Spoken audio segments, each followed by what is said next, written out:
장이 끝나도 투자는 끝나지 않는다. 안녕하세요. 어예진의 방과 후 목돈연구소 어예진입니다. 1월 6일 화요일 오늘 코스피 지수가 사상 처음으로 4,500선을 돌파했습니다. 새해 첫 거래일의 장 시작 가격이 한 4,220포인트 정도 했죠. 4,300포인트 넘고 그 다음날 4,400포인트 넘더니 이제 4,500선까지 이렇게 돌파를 합니다. 어제까지 강한 순매수 보였던 외국인은 오늘 순매도로 전환을 했고 개인이 6천억 원 넘게 나홀로 순매수세 보였습니다. 오늘의 시장의 주도주 역시 반도체 대형주였는데요. 삼성전자와 SK하이닉스가 오후 들어서 낙폭 줄이고 뒷심 발휘하면서 오늘도 나란히 신고가를 경신했습니다. 반면에 코스닥은 약보합 마감하면서 0.16% 내린 955.97에 거래 마감했습니다. 오늘 달러원 환율 어제보다 소폭 내린 1,445원에 거래 마무리했습니다. 지금 이곳 목동의 기온은 3.3도입니다. 어예진의 방과 후 목돈연구소 시작합니다. 어예진의 방과 후 목돈연구소 첫 곡 커피소년의 행복의 주문 띄워드렸습니다. 우울한 사람도 지친 사람도 행복해져라 행복해져라 주문을 외우는 그런 노래죠. 많은 분들이 저에게 해주는 말 같다고 이런 메시지 보내주시네요. 박은희님, 웃을 일이 없는 저한테 행복해져야 한다고 얘기해 주는 것 같네요. 오늘도 잘 듣겠습니다 해주셨는데 박은희님 행복해져라 행복해져라. 차영숙님, 안녕하세요. 점심 먹고 엄청 졸리다가 어방목 할 시간이 되면 정신이 번쩍 들고 똘망똘망해지는 게 참 신기하네요. 이것이 바로 소장님의 똑 부러지고 귀에 쏙쏙 들어오는 진행 덕분이 아닐까요? 라고 읽었는데 굉장히 민망한 칭찬 감사합니다. 차영숙님께서 좋은 마음으로 좋게 봐주시니까 이 시간만 되면 착 이렇게 눈이 번쩍 띄시는 거죠. 8994님, 하루 종일 103.5 고정해놓고 듣고 있는데 어방목 하는 시간이 가장 기다려져요. 와우, 오늘도 귀 쫑긋하고 잘 듣겠습니다. 청취율 끌어올려 해주셨어요. 맞아요. 자, 월요일부터 금요일까지 오후 4시에 문 여는 SBS 라디오 어예진의 방과 후 목돈연구소 무료로 SBS 라디오 들을 수 있는 어플 고릴라 그리고 유튜브 채널 시교라로 함께 하실 수 있고요. 저보다 더 이날을 챙겨주시는 우리 청취자분들 많이 계십니다. 오늘부터 올해 첫 번째 청취율 조사가 시작됐습니다. 02-2056으로 시작하는 전화가 오면 어예진의 방과 후 목돈연구소 듣고 계신다고 꼭 대답해 주시리라 믿고 이번에 준비한 선물은요. 따뜻한 뜨끈뜨끈 호호 불어먹는 아메리카노입니다. 이미 고정 애청자분들은 물론이고요. 처음 오신 분들도 대환영입니다. 대대환영입니다. 짧은 거 50원, 긴 거 100원의 유료 문자 샵 1035 무료 어플 고릴라로 문자 마구 보내주세요. 커피 쿠폰 방송 중에 마구마구 보내드립니다. 오늘 1교시에는 한 가지 경제 현상을 제대로 파보는 분석천재 반진욱, 인구 감소 뚫고 억소리 나게 폭발 성장하는 입시 산업 현장 가보고요. 2교시에는 그때 그 시절 뉴스로 배우는 경제 이모저모 라떼 뉴스. 오늘은 종합주가지수가 역사상 최고점을 돌파했는데도 개미들의 주식 투자 성적표는 초라했던 21년 전으로 가볼 건데요. 그러고 보니까 오늘 사상 처음으로 코스피가 4,500선 돌파했음에도 불구하고 또 문자도 보니까 좀처럼 수익 내지 못하는 개인 투자자들 여전히 많이 계신데 21년 전은 어땠는지 자세한 내용 2부에서 전해드립니다. 저 어예진이 직접 고른 꼭 알아야 할 뉴스 어뉴스 오늘도 배달 왔습니다.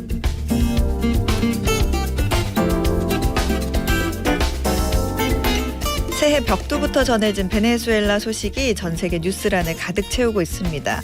미국이 베네수엘라의 니콜라스 마두로 대통령 부부를 체포하며 대규모 군사작전에 나섰고 중남미를 넘어 국제 정세 전체가 한치 앞을 가늠하기 어려운 국면으로 들어섰습니다.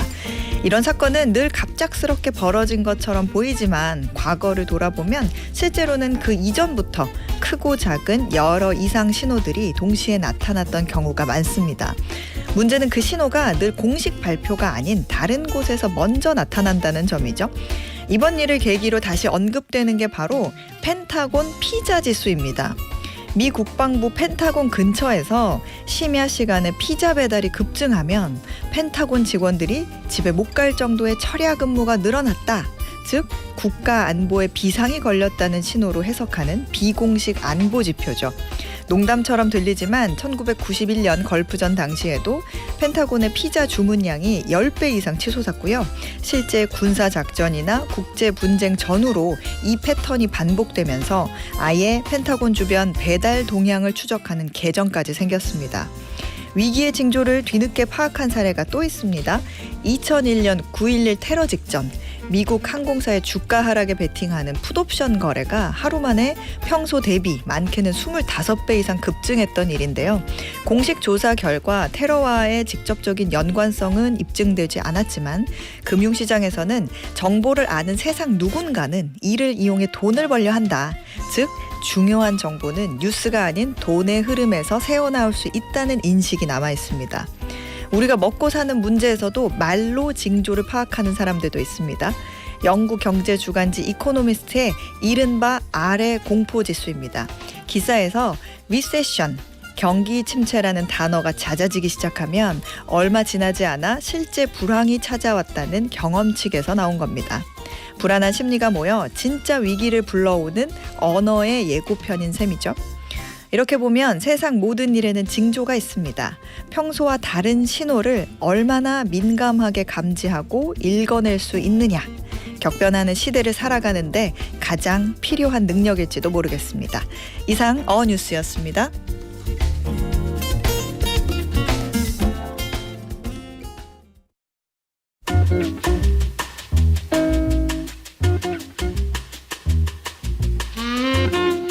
한 가지 경제 현상을 제대로 파보는 분석 천재 반진욱. 오늘은 매경 이코노미의 반진욱 기자가 분석해드립니다. 어서 오세요. 네, 안녕하세요. 안녕하세요. 오늘은 분석 대상을 보니까 입시 산업이네요. 입시 산업. 네, 우리나라 입시 산업 유명하잖아요. 네. 최근에도 화제를 모은 사건이 있는데 얼마 전에 그 스타 강사 몇 분이 검찰에 기소되는 사건이 있었어요. 이 사유가 몇 천만 원에서 몇억 원에 달하는 금액을 주고 수능 관련 문항을 부정하게 거래한 혐의였습니다. 이 당사자들은 사실이 아니라고 강하게 부인하긴 했는데 이들의 이제 부정 행위만큼 관심을 끈 게 사교육 시장의 규모였거든요. 이 돈의 규모가 문제 몇 문항에 적게는 몇 천만 원, 많게는 막 억 단위의 돈을 오가는 것을 두고 놀라는 사람들이 적지 않았습니다. 사실 이 학령 인구가 우리는 계속 꾸준히 감소 중이잖아요. 네. 그런데도 여전히 이 막대한 자본이 쏟아지는 입시교육 시장에 좀 사람들 관심이 쏠리고 있습니다. 생각해 보면 정말 아이들이 줄어드니까 당연히 이런 학원 산업도 좀 어려워져야 할 것 같은데. 말씀하신 것처럼 정반대의 상황이 벌어지고 있다고 하죠? 네, 역설적이지만 이게 사실인데요. 네. 소비자인 학생 인구 수는 줄고 있는데 입시 산업 규모는 여전히 폭발적으로 성장 중에 있습니다.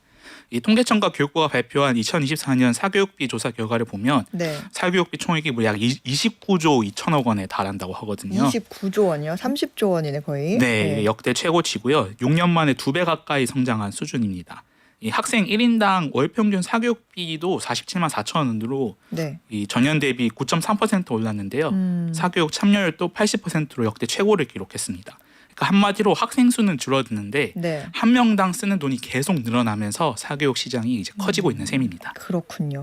시장이 이렇게 커진 결정적 이유로는 뭐 전문가들 얘기 들어보면 뭐 N수생이 너무 많아져서 그런다. 그런 얘기도 있더라고요. 2004년부터 특히 재수생이 늘면서 시장이 급성장했다는 분석이 있죠? 네, 이게 전문가들은 이제 최근에 입시 시장 유독 더 불어난 원인으로 이제 재수생, N수생 급증을 뽑거든요. 이 한국 사교육은 크게 초중등이랑 대입 시장으로 나뉘는데 2025년도 수능 때 재수생이 급격히 늘면서 주요 업체의 대입 시장 매출이 크게 늘었습니다. 사실 대입을 준비하는 N수생은 예전부터 많았잖아요. 근데 최근에 이게 더 폭증하는 일이 발생했는데 원인이 바로 의대 열풍입니다. 의대 열풍 맞아요. 네네. 2025년도 의대 정원이 1,500명 가까이 확대되면서 이 재수생 이상 수험생들이 다시 재수로 시장으로 몰려갔거든요. 이 종로학원에 따르면 서울대 정시 합격생 가운데 N수생이 절반 가까이 57.4% 절반이 넘어섰죠. 기록했고요. 3수 이상 합격자는 21%로 2016년도 이후 10년 사이 최고치를 기록했다고 합니다. 이 종로학원 측은 사유를 의대 입시를 겨냥한 3수생 이상이 많이 늘어난 것을 원인으로 추정한다고 말했고요.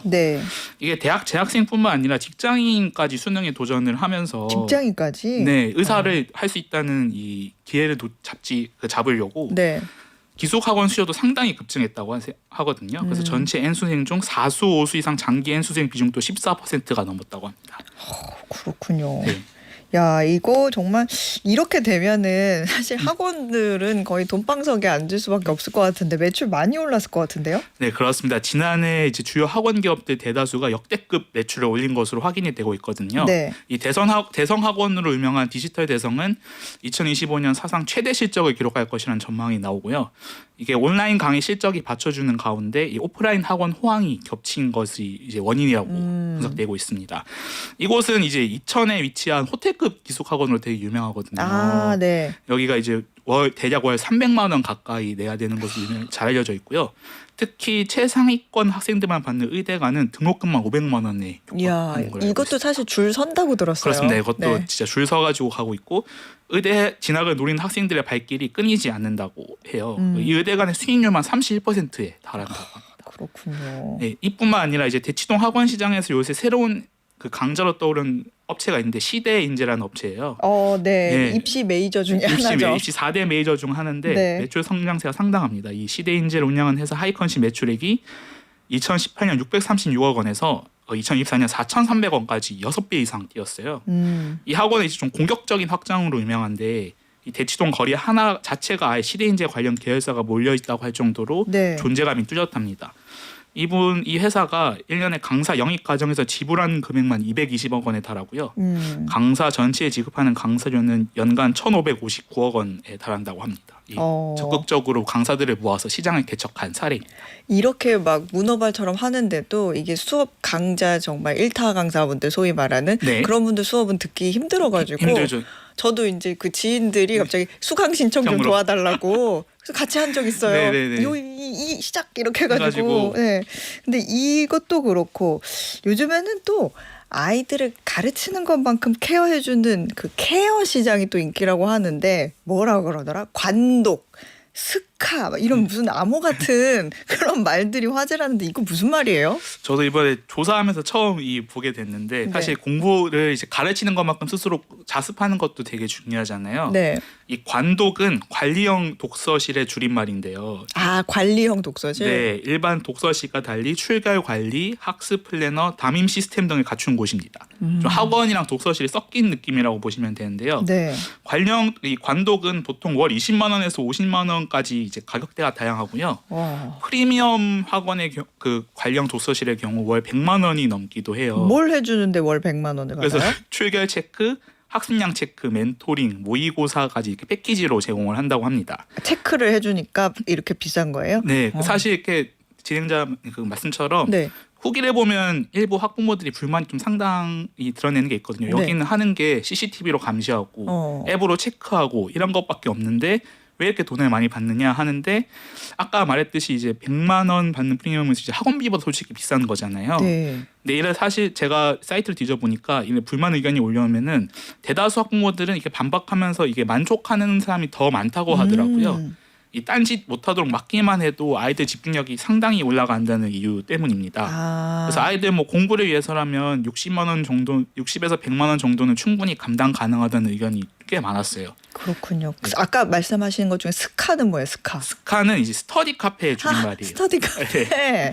저희 이제 독서실이나 카페에서 보통 공부를 많이 하는데 독서실보다는 좀 더 개방적이고 일반 카페보다는 좀 더 폐쇄적인 곳이 특징입니다. 네. 관독이 좀 약간 거의 입시 시장 위주로 돌아가는 곳이면 스카는 이제 뭐 직장인도 많이 가고 성인들도 많이 가는 이제 자격증 취업 준비를 위한 공간으로 좀 활용합니다. 그러니까 보니까 입시도 뭔가 트렌드가 바뀌는 것 같은 게 예전에는 무엇을 가르치느냐도 굉장히 중요했는데 요즘에는 이제 말씀하셨지만 어떻게 가둬놓고 집중을 쫙 시켜서 공부를 시키느냐 이런 관리가 또 핵심인 것 같더라고요. 네. 그래서 학원들 자체도 이렇게 관독 시장에 적극 진출을 한다 이런 얘기 들어봤어요. 네, 실제로 이제 대치동에 있는 좀 유명한 대형 학원들이 최근 연달아 관련 독서실을 확대 인수하는 좀 양상을 보이거든요. 이 형태가 단과 학원 또는 대형 학원이 이제 관독을 직접 운영하거나 학원과 연계된 형태로 제공하는 건데요. 그럼 대치동뿐만 아니라 뭐 부산 동래나 대구 수성 같은 지방 학군지도 관독 확보 경쟁이 좀 치열합니다. 사실 관독은 이게 몇몇 대형 브랜드 중심으로 운영되는 양상이 강했는데 이제는 이제 학원들도 눈독을 들이는 겁니다. 이유가 사실 간단한데 이게 생존을 위해서라고 보면 되는데요. 앞서 제가 말했던 그 기업형 학원들 있잖아요. 네. 이런 것들을 제하고는 요즘 일반 학원들은 경영에 어려움을 호소하는 곳이 적잖다고 합니다. 이 학원가로 유명한 대치동의 경우에는 몇몇 대형 학원들이 적자를 볼 정도로 상황이 좀 심상치 않다는데요. 이 돈을 많이 버는 만큼 나가는 게 좀 많다고 합니다. 이 대치동은 이제 강남 대표 학군지라서 월세가 더 비싸고 기업형 학원 등장으로 강사들의 강사료가 좀 천정부지로 치솟았거든요. 이런 비용을 부담 못한 학원들이 이제 강사들을 내주고 학원을 이제 닫으면서 어떻게 하면 이제 살아남아야 되나 고민을 하다가 관독시장까지 생존 신청한 방법 중에 네. 하나군요. 그렇군요. 근데 이게 저도 스터디 카페 종종 가요. 이렇게 일정 하다가 중간에 시간이 애매하게 뜨면 카페보다는 사실 집중해서 할 게 많으면 스터디 카페로 가게 되는데 이게 뭐라 그래야 되나? 길거리를 지나다 보면 한 블럭마다 있는 곳도 있어요. 맞아요. 네, 그러니까 정말 편의점만큼이나 요즘에 많아요. 그래서 스터디 카페 시장도 화랑인 것 같기는 한데 어떻게 보면 이제는 또 레드오션이 아닌가 이런 생각도 드는데 수익성은 어때요? 말 그대로 이제 폭발적으로 성장을 했는데 2015년에서 2024년까지 10년 동안 62배 증가했거든요. 네. 이 시장 규모도 4년 전 8천억 원에서 현재 약 2조 원 규모로 추산이 되고요. 아마 코로나 기간 때 주로 2,500개씩 특히 2020년과 2021년에 약 2,500개씩 새로 문을 열어서 이 코로나 시기에 카페가 문을 닫았는데 그때 집중해서 공간을 찾던 사람들 수요가 몰린 겁니다. 예전에는 독서실이 96% 스터디 카페가 4%였는데 지금 이렇게 완전히 역전돼서 독서실이 25% 스터디 카페가 75%라고 비중이 아까 말씀을 드렸다시피 창업자 입장에서 이미 좀 레드오션입니다. 시장이. 네. 비슷한 류의 가게가 너무 많이 들어가가지고요. 50석 규모 기준으로 월 평균 매출이 800만 원에서 1,000만 원 정도인데 여기서 임대료, 관리비, 인건비 등을 빼면 월 300에서 600만 원의 고정비가 나온다고 합니다.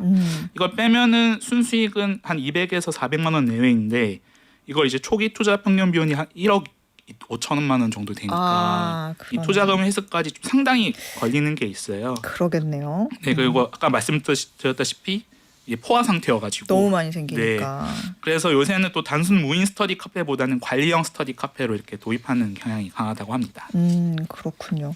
이게 사교육 시장, 입시 산업이 이렇게 커질수록 경제적 측면에서는 돈이 돌아서 좋다 이렇게 생각할 수 있는데 그렇게만 볼 수 없는 게 사실 그 이면에 또 우려되는 점이나 부작용 이런 것도 있을 거거든요. 어떤 게 있어요? 몇 가지 우려되는 점이 있는데요. 첫 번째는 이제 양극화죠. 월 소득 800만 원 이상 가구의 사교육비가 월 소득 200만 원 미만 가구의 5배가 넘고요. 이게 교육 불평등이 심화되고 있다는 거죠. 두 번째는 이게 저출산에도 영향을 미칩니다. 이게 사교육비 부담이 늘어나니까 사람들이 아이를 안 낳는 것인데요. 네. 실제로 저희가 그 매경 이코노미에서 기사를 쓸 때 한국의 고소득층 연봉 8천만 원에서 1억 원 이하를 받는 분들 대상으로 제가 설문조사를 한 적이 있거든요. 네. 그때 이분들이 자산 형성에 방해되는 요소 중 하나로 사교육비 부담을 뽑았어요. 그런 말도 있잖아요. 최고의 노후 준비는 아이가 없는 거다. 그런 얘기도 나오잖아요. 맞아요. 네. 고연봉자들도 부담을 느끼는 게 현재 사교육비라는 뜻이거든요. 네. 그러니까 아이를 안 낳는 거죠. 세 번째는 이제 입시 산업은 커지는데 이 산업 자체가 제도에 워낙 휘둘리다 보니까 불안정성이 큽니다. 이 대치동 쪽에서는 5년 후를 알 수 없다는 말이 있을 정도로 이 입시제도 변화가 워낙 바뀌어가지고 거기에 따라서 학원의 흥망성쇠가 갈릴 때가 많거든요. 또 시대인재 같은 회사처럼 급성장한 곳도 있지만 아까 말한 대형 학원들처럼 한순간에 무너지는 곳들도 있어서 좀 많이 불안한 게 많고 또 사실 학령 인구가 어떻게든 감소는 하고 있잖아요. 네. 추후에는 시장 자체가 아예 좀 무너질 수도 있다라는 두려움도 있습니다. 마지막으로는 이제 좀 교육 신뢰가 붕괴하는 현상이 있어요. 아까 말씀드렸다시피 대형 학원과 스타 강사들이 수능 관련 문항을 빼돌리는 혐의로 이제 기소되는 일이 여러 일어났거든요. 네. 이들이 돈을 건넨 분들이 문제 출제위원이나 현역 학교 선생님들 이런 분들이 이제 대상이었어요. 그래서 과도한 사교육 열풍이 공교육 위상까지 침범하고 있다는 우려가 있습니다. 그렇군요. 장기적으로 보면 인구 절벽이라는 그런 거대한 파도를 좀 피할 수 없을 것 같기도 하고 그렇게 따지면 또 경쟁하는 사람들끼리 또 더 경쟁이 심화돼서 그렇죠. 문제가 생길 것 같기도 하고 학원 입장에서는 이렇게 되면 어쨌든 생존을 위해서는 또 다른 변신을 해야 하나 이런 생각도 많이 들 텐데 앞으로의 입시 산업은 어떻게 될 걸로 전망을 하고 계세요? 단기적으로는 성장이 계속될 것으로 보입니다. 이게 정권 교체나 이런 문제가 있어서 이런 일들이 있어서 잠시 멈춰진 상태긴 하지만 의대 입학 정원을 늘릴 것이라는 분석이 좀 상당히 강하거든요. 네. 이 의대 정원이 늘어나면 재수생은 물론이고 이 직장인들까지 의대를 노리고 입시를 준비할 것이라는 이야기가 나와요. 이러한 호재로 향후 한 3년간은 탄탄할 것이라고 보는 관계자들이 많고요. 네, 다만 장기적으로는 아까 말씀드렸다시피 학령 인구 감소라는 좀 구조적 한계가 있습니다. 업체들은 요새 초등학교 이하로 사업을 확장하거나 아니면 아예 성인교육 해외 시장으로 눈을 돌리고 있고요. 네. 또 사실 AI 기술 도입도 이쪽 분야에서 되게 화제예요. 그래서 맞춤형 학습 진단도 있고 뭐 AI 튜터 같은 에듀테크와의 결합한 서비스도 늘어나고 있고 메가스터디 교육 같은 메이저 그 업체도 요새 AI 교육 스타트업 인수하는 등 미래 대비에 나서고 있습니다. 사실 이제 관련 독서실과 스터디 카페 시장도 이제 그런 단순 공간 대여에서 학습 관리 서비스로 진화하는 추세고요. 이런 차별화 없이는 좀 살아남기 힘든 시장이 될 거란 전망이 나옵니다. 그렇군요. 네, 지금까지 매경 이코노미 반진욱 기자였습니다. 고맙습니다. 네, 감사합니다. 네, 저희는 태양지민의 마이브 듣고 2교시로 올게요. 매주 월요일부터 금요일 오후 4시부터 5시까지 경제에 관한 모든 것을 충전하는 시간입니다. SBS 라디오 어예진의 방과후 목돈연구소와 함께하고 계십니다. 허윤서 님이 소장님 소문 듣고 왔습니다 해주셨어요. 소문이 거기까지 갔어요. 감사합니다. 환영해요. 3908님 안녕하세요. 어느 날 우연히 듣게 된 방과후 목돈연구소 많은 도움이 되네요. 앞으로도 쭉 애청하겠습니다 해주셨고 원영민님은 회사에서 목돈연구소 듣고 계시대요. 제가 라디오 볼륨 크게 해놨어요. 제가 작업 반장이거든요. 우리 원반장님 감사합니다. 그런데 계속 듣다 보니 좋다는 분들이 많아서 저도 기분 좋네요. 원반장님 회사에는 인텔리만 계신가 봐요. 이렇게 좋다고 해주신 분들은 이제 인텔리들. 오늘도 1시간 유익하게 알아가 볼게요. 우리 회사분들 화이팅하라고 응원해 주세요. 원영미님, 이제 같이 일하시는 직원분들, 동료분들 오늘도 화이팅입니다. 그리고 재밌는 문자 왔네요. 김유식님이 초딩 아들 겨울방학이라 집에서 요즘 유행하는 두바이 쫀득 쿠키를 만든다길래 흔쾌히 허락을 했다고. 그런데 재료를 사다 보니 버터, 초콜릿, 피스타치오까지 가격이 거의 두바이 왕복 항공권급입니다. 쿠키는 한 판인데 제 통장은 사막화됐어요. 이렇게 보내주셨네요. 요즘에 이 두쫀쿠라고 하는 게 굉장히 유행이잖아요. 그래서 배달 앱도 보면 분식집도 일식집도 뭐 한식집도 다 후식 메뉴에 두쫀쿠가 있어요. 그래서 요걸로 또 이렇게 쏠쏠하게 이익을 보시는 분들도 계시다. 이런 얘기도 좀 들었는데 두쫀쿠를 집에서 만드시는군요. 응원합니다. 자, 오늘의 퀴즈 풀고 2교시로 넘어가 보겠습니다. 일본 도쿄의 수산물 시장 도요스 시장에서 올해 들어 처음으로 이 생선의 경매가 열렸습니다. 이날 경매에서는 아오모리현 오마산이 무려 5억 1천만 엔, 한화로 약 47억 원에 낙찰됐는데요. 역대 최고가로 작년 신년 경매 최고 낙찰가의 2배를 훌쩍 넘는 금액입니다. 니케이 신문에 따르면 신년 이 생선의 경매 가격과 그해 일본 증시 흐름 사이에 어느 정도 상관관계가 있다는 분석도 나오고 있는데요. 퀴즈입니다. 고급 회나 초밥의 재료로 쓰이고 우리에겐 통조림으로도 매우 친숙한 이 붉은살 생선은 무엇일까요? 보기 있습니다. 보기도 안 내놨는데 벌써 이렇게 정답을 보내주시네. 그래도 보기 있습니다. 1번 광어, 2번 고등어, 3번 참치. 정답 아시는 분들은 단문 50원, 장문 100원의 유료 문자 샵 1035나 무료 어플 고릴라로 보내주세요. 당첨되신 분들 중에 추첨해서 편의점 상품권 보내드리겠습니다.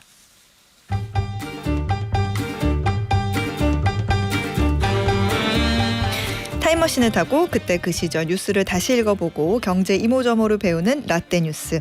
오늘도 한국경제신문 임현우 기자 나왔습니다. 어서 오세요. 네, 안녕하세요. 임현우 기자님 이발하셨네요. 네, 어려 보이고 싶어서. 어려 보입니다. 감사합니다. 유 룩소영. 네. 자, 오늘은 21년 전 뉴스네요. 네, 2005년 9월 9일 국민일보 기사를 가져왔습니다. 제목은 개미들은 행복하지 않다입니다. 행복하지 않다. 오늘 주식 얘기인데 어떤 내용인지 한번 볼까요?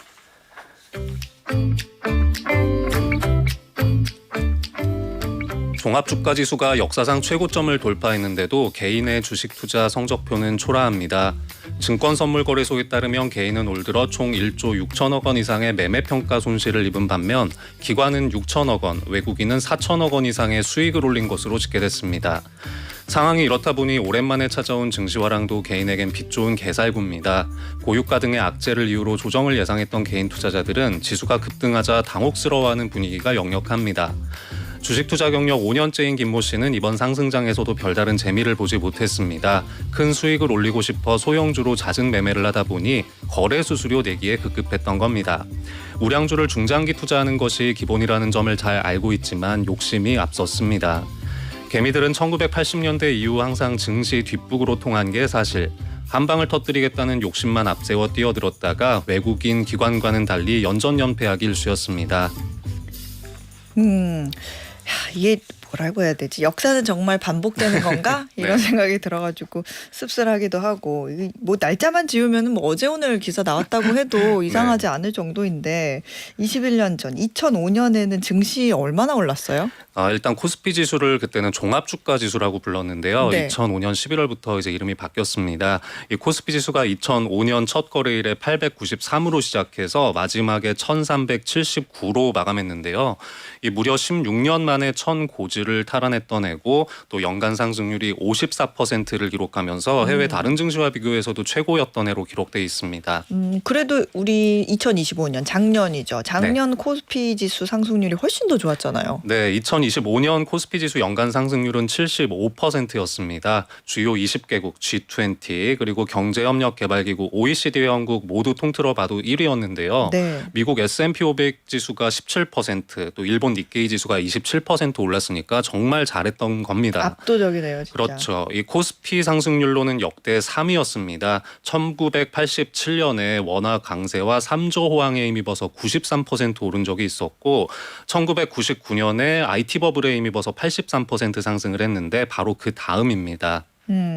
보통 이제 뭐 기사에서도 그랬지만 투자를 한다 그러면 외국인이 주로 돈을 많이 벌어가고 개인은 조금 상대적으로 좀 실패한다 뭐 그런 네네. 말들 많이 나오는데 개인보다 외국인 수익률이 높은 게 작년에도 마찬가지였나요?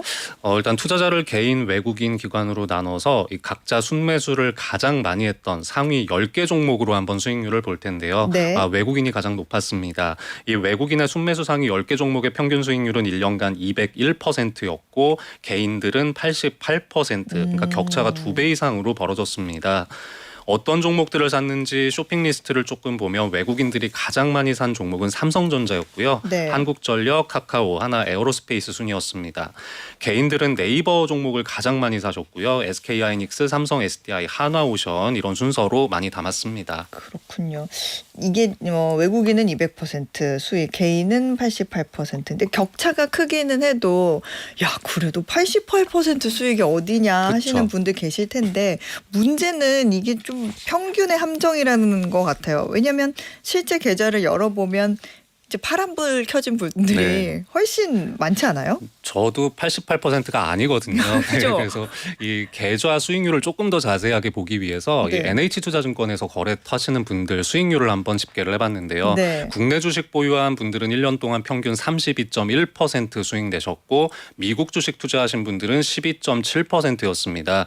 뭐 사실 여기서도 동학개미가 서학개미를 이겼고 한 30%대라고 하면 나쁜 거는 아닌데요. 근데 문제는 모두가 이렇게 번 게 아니라는 거죠. 전체 계좌가 303만 개 정도인데 작년 증시 폐장일을 기준으로 손실 상태에 난 계좌가 전체 43.1% 130만 개에 달했습니다. 수익을 낸 사람과 손실을 본 사람은 뭐에서 갈리는 거예요? 일단 높은 수익을 내신 분들은 이 SK하이닉스나 삼성전자 그리고 타이거 S&P 500 같은 이런 대형주나 지수 ETF 위주로 많이 매수를 하셨습니다. 대형주 중심의 강세장이었다 보니까 좀 안전하게 가신 분들이 오히려 수익률이 좀 잘 나왔던 거고요. 네. 좀 계좌가 마이너스 상태인 분들은 배터리주와 네카오에 발목 잡힌 경우가 굉장히 많았습니다. LG 에너지 솔루션에 투자한 분들 중에 82%, 포스코 퓨처엠에서는 76%가 손실권이었고 네이버와 카카오도 80% 안팎이 사실 때 가격을 회복을 못한 상태였습니다. 그러면 이제 동학개미 운동 1차 동학개미 운동 때 물린 그 종목에서 아직까지 회복을 못했다는 건가요? 그런 거죠. 네, 지금 삼성전자와 SK하이닉스는 새해 들어서 계속 이제 역대 최고가 경신을 하고 있습니다만 네. 아까 봤던 종목들은 전고점 회복이 아직 요원한 상태입니다. 그래서 이런 종목에서 손절을 못하고 계시다면 작년에 다른 종목에서 수익을 많이 내셨어도 아직 전체 계좌는 플러스로 못 돌아선 경우도 좀 있다 이렇게 볼 수 있겠고요. 손실을 만회할 만큼은 벌지 못했다 뭐 이런 얘기가 되겠습니다. 그렇군요. 그러니까 뭔가 이게 우량주에 묵직하게 묻어둔 분들은 좀 웃었던 것 같고 네. 결국에는 좀 이렇게 테마주 쫓아다녔던 분들은 네. 좀 눈물을 흘리는 그런 게 아닌가 싶은데 사실 개인 투자자들의 수익률 저조는 하루 이틀 된 얘기는 아니잖아요. 그렇죠. 사실은 뭐 자금력이나 뭐 기업을 분석하는 정보를 얻는 이런 측면에서 좀 열세인 거는 맞는데 이 문제는 개인들 사이에서 많이 관찰되는 몇 가지 비합리적인 거래 패턴들 이런 것들이 투자 성과를 더 떨어뜨린다는 겁니다. 네. 이 자본시장연구원에서 이 데이터를 분석해서 4가지 정도로 원인을 정리한 게 있는데요. 첫 번째는 과잉 확신, 그리고 처분 효과, 복권형 주식 선호, 군집 거래 이렇게 4가지였습니다. 사실 개인 투자자들이 다 아시면서도 이제 쉽게 빠지는 패착인데요. 새해에는 좀 조심하자고 마음을 다 잡아보는 차원에서 좀 소개를 해드려 보려고 합니다. 첫 번째 이유가 과잉 확신인데 이거 뭘 과잉 확신한다는 거예요? 전반적으로 이제 강세장이 왔을 때 개인 투자자들은 내가 투자를 잘했거나 내가 정보를 충분히 잘 갖고 있어서 이렇게 주가가 수익률이 나는 거다 이렇게 생각하시는 경우가 많다는 겁니다. 네. 그래서 자신감이 조금 과해진다라는 건데 이렇게 되면 발생하는 문제가 주식을 자주 사고 파신다는 겁니다. 신규 투자자고 젊고 남성일수록 이런 과잉 확신이 좀 강해서 거래 빈도가 높다는 통계들이 실증적으로 꽤 나와 있는데요. 근데 이렇게 하시다 보면은 전체 평균 에 비해서는 수익률이 더 낮아지는 경향도 뚜렷합니다. 그렇군요. 그러니까 자신감이 너무 넘치면 매매 자주 하게 되고 사고 팔 때마다 수수료 나가고 세금 나가고 결국 수익이 쪼그라들고 그러니까 잦은 매매가 결국에 계좌 녹인다 이런 증시 격언 그게 딱 맞는 것 같네요. 개인 투자자들의 계좌 수익률 분석해 볼 때마다 관찰되는 현상이 있는데 연령대로 보면은 미성년자 수익이 가장 좋다고 하잖아요. 그렇더라고요. 네. 네. 부모가 이 자녀 계좌를 관리하거나 아니면 이제 자녀의 종목을 고를 때는 더 장기적으로 보잖아요. 네. 멀리 가져갈 거. 우리 아이가 컸을 때도 이게 잘 갈 기업. 그러다 보니까 그런 것 같은데 아니면은 묻어놓고 거래를 거의 안 해서 그런가요? 그렇죠. 뭐예요? 이렇게 사실은 뭐 아이들이 어떻게 손을 못 대게 돼 있고 그냥 좀 부모님들도 그냥 긴 안목으로 좀 두시는 경우가 이제 좀 많으신 것 같은데 사실 이게 작년에도 말씀하신 게 똑같았습니다. 1년간 수익률을 연령대별로 볼 때 19세 이하 세대 계좌 수익률이 35.2% 전 연령층에서 가장 높았습니다. 사고팔고를 얼마나 하는지를 보여주는 게 회전율이라는 지표가 있는데 61%였고요. 모든 세대에서 가장 낮았습니다. 이 반면 거래를 가장 자주 하는 게 보통 20대거든요. 회전율은 171%였고 수익률은 28.3%, 오히려 미성년자보다 7%포인트가 낮게 나왔습니다. 그렇군요. 두 번째 원인 아까 처분 효과라고 말씀하셨죠. 이 처분 효과는 뭐 어떤 걸 말하는 거예요? 처분을 하기는 하는데 오른 주식을 서둘러 처분해서 이익을 실현하려고 하시고 또 떨어지는 주식은 처분을 하셔야 되는데 안 팔고 계속 보유하시려고 하는 이런 거를 이제 의미를 합니다. 이 국내 개미들의 거래 데이터를 보면 5% 정도 수익률 구간에서 집중적으로 좀 매도를 많이 하신다고 해요. 그리고 이제 오른 주식을 팔 확률이 내린 주식을 팔 확률보다 2배 이상이라고 합니다. 이 갓투자를 시작한 초보자일수록 이런 경향이 두드러지는데 역시 수익률을 떨어뜨리는 요인이고요. 아무래도 심리적인 요인을 벗어나지 못한 영향일 것 같습니다. 이 손절을 한다는 건 사실 내가 잘못 골랐다는 거를 인정을 하는 건데 그렇죠. 왠지 그게 좀 불편하잖아요. 불편하죠. 그래서 그런 걸 좀 피하시려는 거죠. 내가 한 판단이 틀렸다는 거니까 그렇긴 하네요. 근데 결국에는 이익은 닭 모이만큼 먹고 손실은 코끼리만큼 떠안는 그런 상황이네요. 주식창을 또 자주 열어보지 않는 것이 투자 성과를 높이는 데 도움이 된다고 하는데 이제 하락장에서는 주식장을 이제 너무 멀리하는 것도 좀 위험하지 않아요? 그렇죠. 카네기 멜론대 연구진이 발표한 논문을 보니까요. 이 투자자들은 주가가 올라갈 때 주식 앱 계좌 더 자주 확인하시는 걸로 나타났습니다. 네. 이렇게 빨간색 올라간 거를 보면서 즐거움을 느끼기 때문이다라고 하는데 이 반대로 주가가 내릴 때는 접속 빈도가 낮아진다고 하거든요. 근데 문제는 이렇게 되면 좀 적절한 손절매 타이밍을 보내는 경우도 그만큼 많아질 겁니다.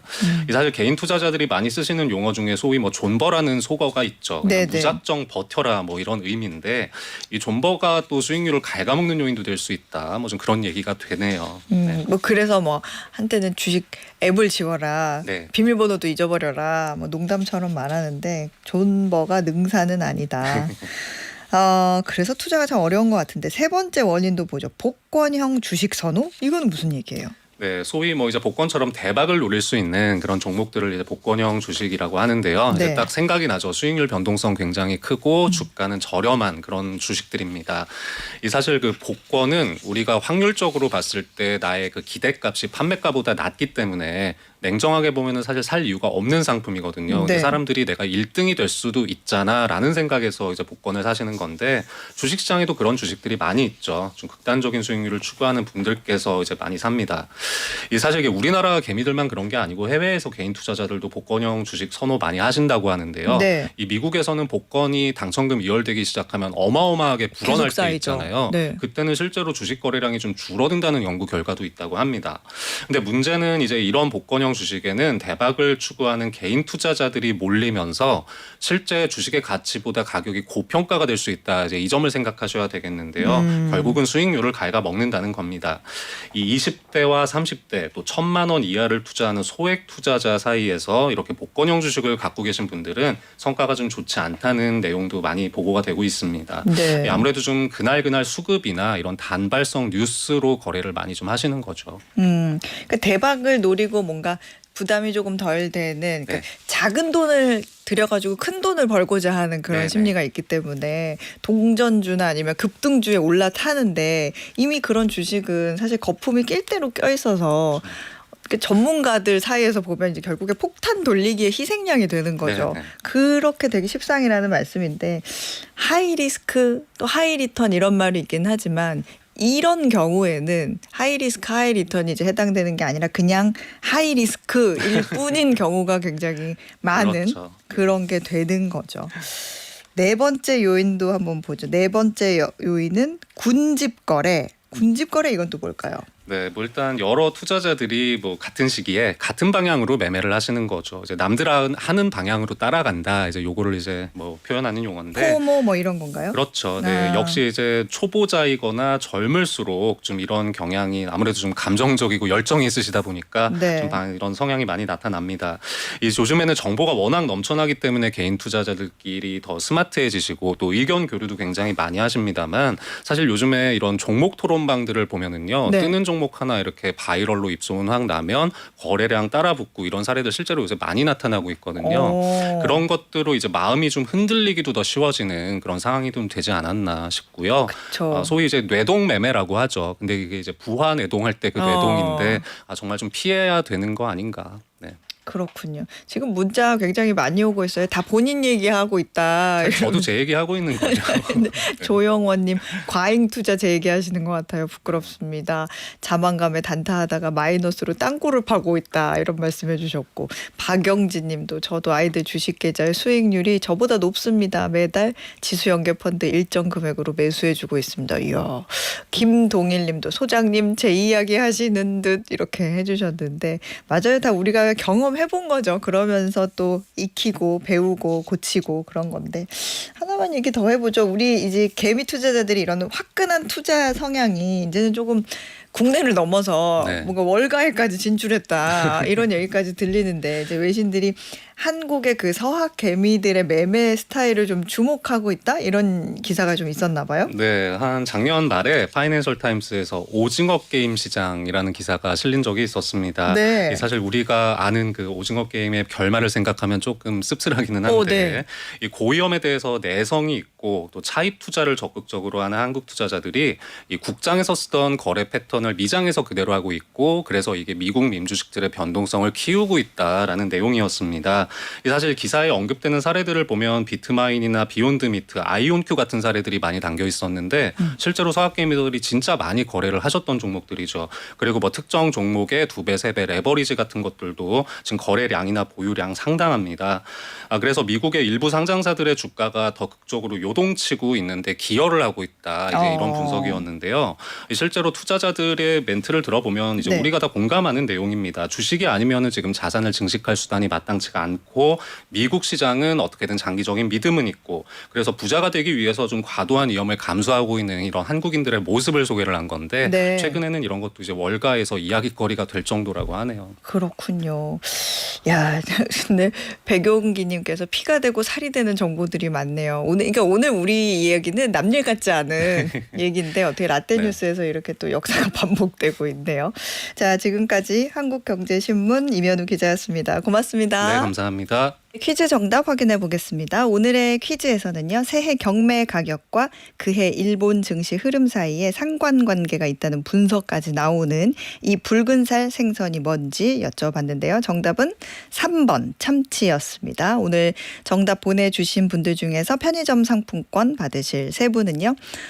지금까지 듣기만 했는데 2026년에는 적극 참여해 보겠습니다 라고 보내주신 1177님 이 번호 기억하고 있을게요.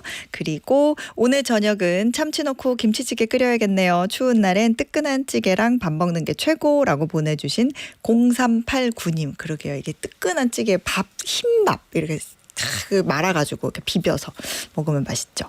그리고 센스 있는 정답 보내주셨습니다. 소장님 목소리는 못 참치 라고 보내주신 이한민님 이렇게 세 분께 편의점 상품권 보내드릴게요. 김성철님 소장님 예전이나 지금이나 똑같으시네요. 외모도 목소리도 오랜만에 왔는데도 낯설지가 않습니다. 자주 오도록 노력할게요 라고 해주셨는데 똑같다는 거 이제 요즘에는 정말 큰 칭찬입니다. 감사합니다. 계속 똑같도록 노력해 볼게요. 네, 김혜란님은요. 밖은 춥고 소장님 목소리로 아버지랑 같이 듣고 있는데 아버지 말씀이 친정에 와도 재미없지야 하시는데 아니요. 아버지랑 방과 후 목돈연구소 들으니 재미져요. 이러면서 같이 듣는 중입니다 하셨는데 세상에 이런 아름다운 장면이 또 있을까요? 이런 것도 또 이렇게 대화 나누는 게 사실 나중에 기억에 남습니다. 아버님도 김혜란님도 이 순간 잘 추억으로 간직하셨으면 좋겠네요. 자, 어예진의 방과 후 목돈연구소 오늘 순서는요. 로버타 플렉의 Killing Me Softly with His Hit Song 들려드리면서 저는 물러가겠습니다. 항상 영어는 왜 이렇게 헷갈리나 몰라요. 영어를 자꾸 틀려. 자, 내일도 세상 돌아가는 소식 투자의 기본기 알고 싶다면 오후 4시 어예진의 방과 후 목돈연구소로 놀러오세요.